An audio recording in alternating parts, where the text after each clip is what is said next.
Welcome to Drugs 101. This program tonight has been put together for several years by our council member, Richard Lerner, and it's an educational program for parents in order to be aware of the issues that may confront them with kids involving substances, where those, some of the activities that kids go through to cover their tracks. And this will be a very educational program. We've done it previously 3 times in our community, and we're glad that Gretchen is back to be able to present this yet again, because this is an ongoing issue and we want parents to be educated. Gretchen, could you tell us a little bit about the Drugs 101 program you're presenting this evening? Certainly. The Drugs 101 program is a program designed for parents and grandparents, any adult involved in any child's life. And what it's designed to do is help educate and teach prevention around drug use. So what we do is we cover the trends of drug use, identify the signs, the symptoms, and then some of the different hiding places that drugs can be hidden by youth. And we keep it current and up to date, because there is so much that evolves out there in the drug world today in terms of how easy drugs are to get, the cost. So we try to keep it factual and informative as much as possible. Well, it's interesting that you touch on drugs today. So the perception has changed a bit. What can you tell us about how drugs and the issues have changed since many of the parents were in school? The big issues today is there always have been legal drugs such as alcohol, some states legal drugs such as marijuana. Marijuana is around, but the more dangerous trends that we're seeing are the use of opiates and opioids in terms of prescription pain medication. What often happens is someone might be prescribed a prescription pain medication for a related surgery or injury. They get hooked on it very quickly, and then the results are they often go to heroin, because heroin is a much less expensive drug on the street than a prescription pain medication. So we're seeing the trends in that. And then there are some synthetic trends in terms of drugs that people can buy that aren't typically a drug but used for drug-related purposes. And then there's always the additional things that go into these drugs, like fentanyl now, that are getting mixed with the heroin. Actually, that brings me to the next question. How available are drugs to today's youth? Unfortunately, very available. Particularly the heroin on the streets. It's a very inexpensive drug. In fact, it's far less expensive than prescription pain pills themselves. Marijuana isn't all that expensive. So drugs, they're easier to get today, and they're fairly inexpensive. About what age are kids starting to experiment with or get involved with drugs? Kids, as early as the elementary age, and we say that only because there are certain drugs, such as inhalants. Inhalants are the drug of choice for 3rd to 5th graders. We know that from statistics that we have. So children are being exposed to them through the media, through social sites, through friends earlier. That doesn't mean that every elementary age child is going to go ahead and do that or use, but there is much more prevalence in terms of their knowledge that it's out there. They hear of other kids taking medications, or they hear about their maybe older sisters or brothers or family members or cousins. So it's something that adults really do need to have conversations with their youth and know their youth as much as possible for those signs and symptoms. You mentioned 3rd graders. At what point should parents actually start having these conversations with kids? I think one of the things we talk about in our program is how well do you know your child? And what we want to do is encourage adults to really know what their kid is doing, where their kid is going, and listening to them. Kids just don't bring up things out of the blue. If they're typically talking about an issue or a concern, they've probably heard it, seen it, experienced it, and it's on their mind somewhere. So, age appropriate, you have conversations that are, appropriate to their age level and their understanding, but it's something that as a parent or grandparent, you want to be the first to educate versus their friends or another older person or someone that might give them incorrect information that could be very harmful or possibly deadly. So what are some of the current trends you're seeing within our area here? The constant current trends are always with youth are around alcohol. Alcohol is a very socially acceptable drug, marijuana. But again, back to the prescription pain medication, the opioids, the opiates, and then the increase in the use to heroin use.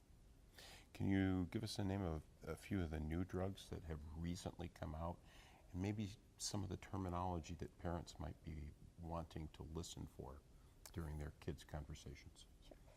Some of the newer things are the synthetic drugs, which are things like bath salts. So if you've heard of bath salts, they are not a product that you use in the bath, but rather it's a crystalline type powder and or vapor or liquid that can be smoked, snorted, or ingested.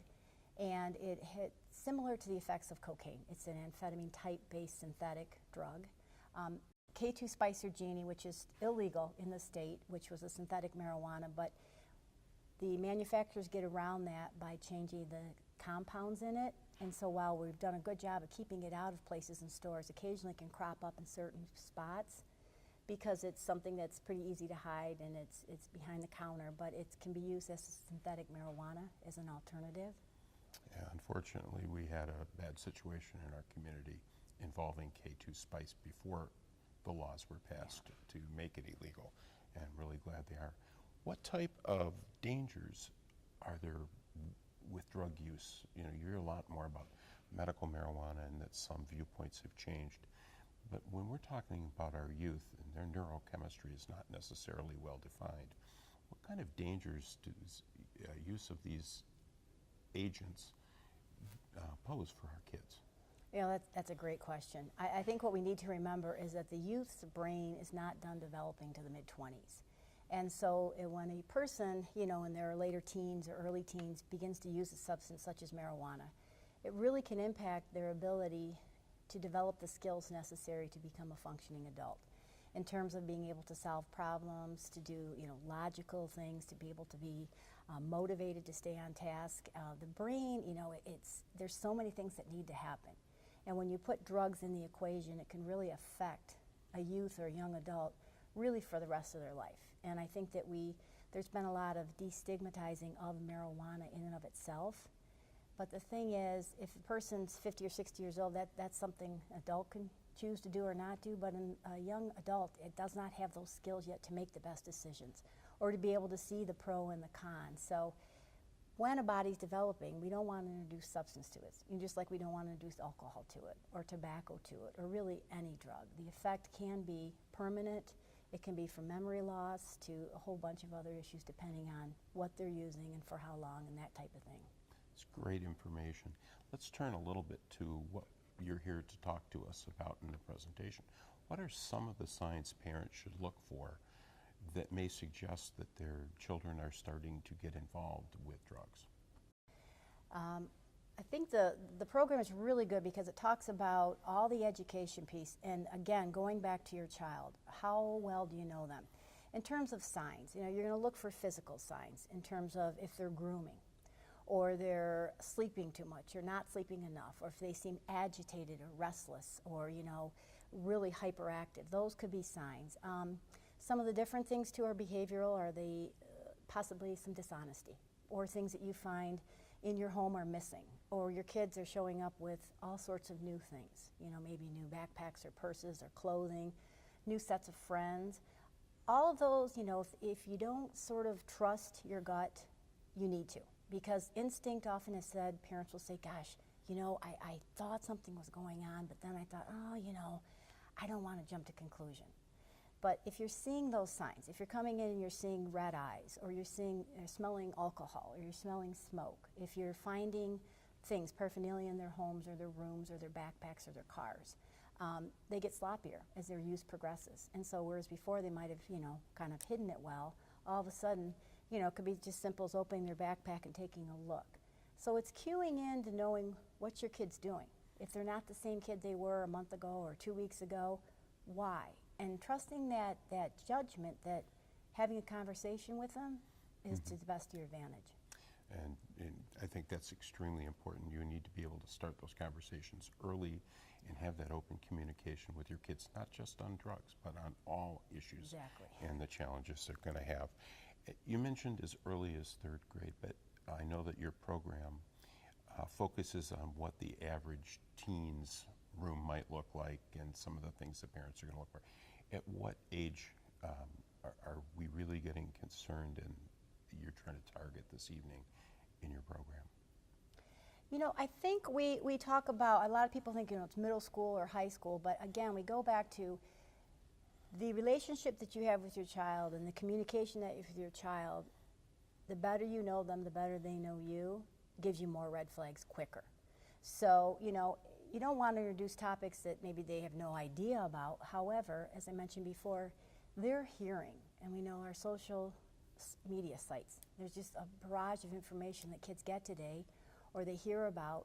So it's talking to them, and then, you know, again, you being the first one. You know, we encourage adults to have, you know, connections and the love and the relationships are the people who are going to care for kids a whole lot more than someone else that's interested in getting them to do something for peer pressure or gain, monetary gain, or you name it. Absolutely. I agree with everything you're saying, and that those relationships and also setting a role model for your kids, I think, Very good point. Very important as well. Why is early intervention so important when kids are starting to get involved in illicit substances? Again, early intervention, it gives you the best possibility to stop the use before it becomes progressed or possibly into addiction. I mean, it doesn't always mean it stops there, but the earlier you can intervene, the quicker help can be gotten, possibly whether it's treatment or counseling or education, the better likelihood of a better outcome. And we also know with certain drugs, the progression of disease happens so quickly. You know, the tolerance, for example, to opiates is so quick that it's not that difficult to get addicted to that substance within a week, 2 weeks, 3 weeks. That's that strong. And that speed issue with the development of addictions and a development of problems sort of lends me to the next question, which is how often should parents have conversations with their kids? It would seem to me that it's not one of those, so are you doing something, and then you stop the conversation. Right. How often should we be involved in that? You know, I think as often as possible. We talk in teachable moments. You know, teachable moments are when you're driving with your car, you're in your car, to say, with your child somewhere. You know, that gives an opportunity to discuss back and forth issues, concerns, feelings. It gives your kid kind of an out. They're not feeling like they're being, you know, confronted with something. Spending time, going to movies afterwards, talking about what they saw in the movie and the messages in that, and why you agree or you don't agree. As parents, you know, cooking meals, exercising together, spending that one-on-one time whenever you can. And also having this understanding with your child that if something is going on or something is wrong, you know, you might be upset and you might be concerned and you might be worried, but you love them. You may not like the behavior, but you love them, and you're going to be there for them through thick and thin. And I think kids just, sometimes, you know, if you're on their back and constantly in their face and you're, you know, confronting them when you know something's wrong. On the other hand, when something isn't wrong, are you recognizing what's going right? What are they doing? What's working? And building on those to really help your rapport. You just answered my next question too, which was how do you bring up that subject? And I think that what you just said, that phrase, the teachable moment, wait for it, be able to ask them at that moment. So another question, I've heard the term or the phrase code word. What does code word mean, and how is that used in these situations? Okay. A code word is a word that you've established as a family that if your child uses, there is a situation they need to get out of. So, for example, you know, your child, and as a parent, it's important again to reinforce your expectations, your values, what you expect of them, you know, when they go away, what the rules are, they're the same wherever they're at. But a code word is, for example, something like please, please, please. So if your child, say for example, is at a party, and at the party they're going to be an R-rated movie and your kid knows they could get in trouble, plus they really don't want to watch it, they can use that word or set of words, however you set it up with them, so that they can get out of the situation and save face with friends. So, for example, your kid calls, checks in, says, you know, Mom, I'm letting you know it's 9 o'clock. Everything's going well at the party, but I wanted you to know tomorrow everybody's going to be going to the mall. Could I please, please, please go to the mall? You hear that, you know your child wants an out. So as a parent, you know, you say, hey, I'm so glad you called, checked in, but I've got to come pick you up. Something's happened, and I'll be there in 15 minutes. Be on the lookout. I'll beep. Come on out. Your kid hangs up the phone. can carry on, how bad, how horrible, or how wonderful, hopefully, whatever the situation is, but they've gotten out of that situation, and no one else in that room with those kids are none the wiser, because that's the code word. And as a parent, when you say that or hear that, that means you go get them. So if it's 3 o'clock on a nice Michigan winter night, you're going to get them, aren't you? I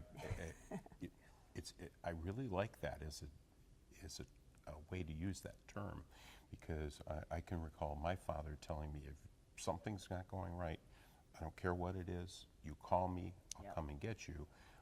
But then you always have that issue with dealing with the friends and the people that are there. But with something phrased like that, you can suddenly make sure that you've communicated without the child having to lose Right. face. Very strong. So a lot of this has been focused on conversations, focused on prevention, so that your child isn't put in this situation. But what's the first thing parents should do should they become aware that their child is using drugs or other substances? How do you respond? You know, I think the thing to do first is to realize that, you know, it's all motivated by love, but you've got to follow up with this. If you think something's gone, or you've caught them with something, or you're concerned, you've got to act now. It's not something that you wait and think 6 months from now, or, you know, it's normal teenage behavior. Drug use isn't normal teenage behavior in terms of continuous use. And so what you need to do is you need to, there's resources in our packet as well, but pick up the telephone sometimes, call some of the information lines that are on there. Talk with your kid, you know, lovingly. You might be really scared and frustrated and scared, but you have to follow through with that. So it's saying, you know, I love you enough that I'm concerned about what I'm seeing, X, Y, and Z. You've come home with this, or you've looked like this, or you've done this. You know, specifics so you can address the behavior, and then support. You know, so often we'll do this program and there'll be adults later that want to come up and talk to us because they don't want to speak out in the room. But together as a community, you know, together if people stand up and unite and voice their concerns and support each other, if it's not your kid, it could be your neighbor's kid. You know, so you've got to, as a community, stick together. Actually, that's one of the great things about why you're here, and Councilman Lerner feels that bringing this program to our parents is so very important. This is a community, I often say, this is a community that cares. We are going to talk about the difficult things as well as the good things in our community, because that's the only way that we can help those that are having issues confront them and know that they are not alone and that they're supported. Yes, absolutely, and I applaud your community because you guys do a fabulous job with that. Related to the last question, what is your perspective on home drug test kits, and when should parents start to use those or consider use? And how are those also, I guess I'll add, how are those accepted by the kids? Home drug tests have their use. The thing with those is if you're going to use those, you need to have a plan. Some parents will say, you know, I'm going to drug test you, and they drug test them and they take the test and it's positive and then nothing happens. Well, it's sort of like, why bother with that? So, you know, as parents or caregivers of your children, sit down and have a plan. So if we are suspected that Johnny might be using, we're going to talk about it, and we're going to let Johnny know that we're going to do a drug test. And sometimes you do the test and sometimes you don't, but it's not something that they expect every single week or not. They have their place in terms of identifying if drugs are there, but then where do you want to go with that? Are you going to follow up with professional help? Are you going to follow up with counseling, treatment? You know, where does that fall? Some people just use them as a threat, and that's been effective. Their high schooler says, no, I'm not going to do that because I know I might get drug tested this month or next month or whatever. So it's having a plan in place. They can be very effective, but it's not something that you use just like it's a solution. A drug test does not solve the use of drugs. It doesn't necessarily stop it nor prevent it, but it can be a deterrent for some individuals. So it sort of depends on how and what you're going to do with that drug test. Wonderful. For the folks, we're hoping that we will get an excellent turnout this evening for this program, but our conversation is going to be seen at other times. So for the folks at home that will see this on our cable channels who weren't able to be here, how can they find out more about the Drugs 101 program? You can go to our Drugs 101 website, which is stjoeshealth.org/classes, and then you can click on the Drugs 101, what parents want to know. And there's certainly phone numbers, information if they wanted to call and talk to us about it. We do this program all throughout Southeast Michigan. We've taken it out of state places, so there are different programs always going on, and you don't have to be a member of that community to come to the program. That's great. And while keeping on the idea of resources, are there good websites where there's solid information that parents could check into that we can let them know about? Yes, the Partnership for Drug-Free America, that's a wonderful website. There's a kids' health website. There are all kinds of sites regarding addiction, mental health. So it sort of depends on what you're specifically looking for, but the ones that give education are the Partnership for Drug-Free America. That's a great website. Thank you. So as we start to wrap this up, what points would you like to make for our viewers on best ways of keeping their kids drug-free? I think the thing, too, you mentioned is a good role modeling. Role modeling is a huge issue. What your kid sees, sometimes kids do. So, you know, in your home, what's acceptable, what's not. Talking with your children about what you expect of them. You don't expect them to be smoking tobacco. You don't expect them to be smoking marijuana. Asking them about what's going on in their life. Again, communicating with them, letting them know that you're their parent, you love them, but you're not their friend. And I think that's hard sometimes. We want to be friends to kids, and we want them to let them love us. And the thing is, it's a tough subject, but having that boundary and that relationship with them helps them respect you, as well as lets them know that as a caregiver, you're going to do the things you need to do. And I certainly would like to respond to that because I think that point needs to be driven home. Many times we are a little errant in that we want our kids to grow up, we want to have fun with them, we do want to be their friends. But as parents, kids need those boundaries. Yeah. And sometimes it's not always the fun conversation or the fun thing to do, but we have to be there. And that's what the word parent means. Yes. So I really appreciate your time today. I'm greatly looking forward to your presentation tonight. I know it's good for the community. Anything you would like to add that we haven't covered? No, I just think you doing a great job in bringing this back and having this rapport and having parents realize that there's a community out there. It's in every community. Drug use is in urban, rural, you name it. But again, the things that you can do to bring education to your communities is your advantage. So thank you very much for your time. It's greatly appreciated. Looking forward to the evening's presentation. Thank you. And with that, we'd like to wrap up this segment, but leave you with the idea that we could not do this without generous gifts from our sponsors, nor the time and effort put in to organize this. We'll thank Gretchen for the program, my fellow council member Richard Lerner for setting up this yet again. He's done this for a couple of years running because he knows how important it is. And we would also like to thank our sponsors who have been generous with their funding for us to be able to bring this to you. Thank you.